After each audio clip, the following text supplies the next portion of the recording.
Hi மக்களே! இந்த வருஷம் நம்ம ஜாக்கி சான் நடிப்புல ரிலீஸ் ஆன அதிரடி ஆக்ஷன் த்ரில்லர் படமான தி ஷேடோஸ் எட்ஜ் படத்தோட ரிவ்யூ தான் இன்னைக்கு நம்ம பார்க்க போறோம்.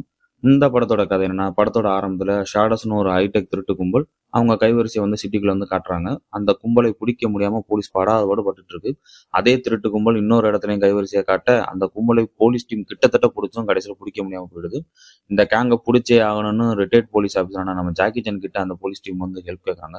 நம்ம ஜாக்கி சானும் களத்துல இறங்கி அந்த ஒட்டுமொத்த கும்பலையும் ஸ்கெட்ச் போட்டு தூக்கினாரா இல்லையா, அதுதான் இந்த படத்தோட மொத்த கதையே. இந்த படத்தோட ஹைலைட்டே வில்லனோட கேரக்டர் டிசைன் தான். சும்மா வெறித்தனமா இருக்கு.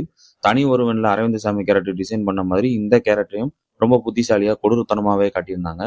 அந்த கேரக்டர் என்ன பிளான் போடுதுன்னு நமக்கோ போலீஸ்க்கோ கடைசி வரைக்கும் புரியாது. அதுதான் இந்த படத்தோட மிகப்பெரிய பலம்னே சொல்லலாம்.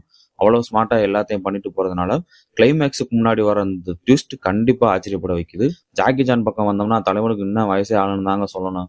இன்னமும் அதே எனர்ஜியோட ஃபைட் எல்லாம் பண்ணிட்டு இருக்காரு. அதுலயும் கிளைமேக்ஸ் ஆக்ஷன் சீக்வன்ஸ் வேற லெவல்ல தெறிக்க விட்டுருப்பாரு. Last 1 hour back to back action சீக்வன்ஸையும் வச்சு சும்மா மிரட்டி விட்டுட்டாங்க. ஜாக்கி சானுக்கும் வில்லனுக்கும் இடையில வர அந்த கேட் அண்ட் மவுஸ் ஆட்டமும் வெறுத்தனம் தான். மொத்தமாக படம் எப்படி இருக்குன்னா, ஜாக்கி சான் ஃபேன்ஸுக்கு இது ஒரு செம ட்ரீட் தான்.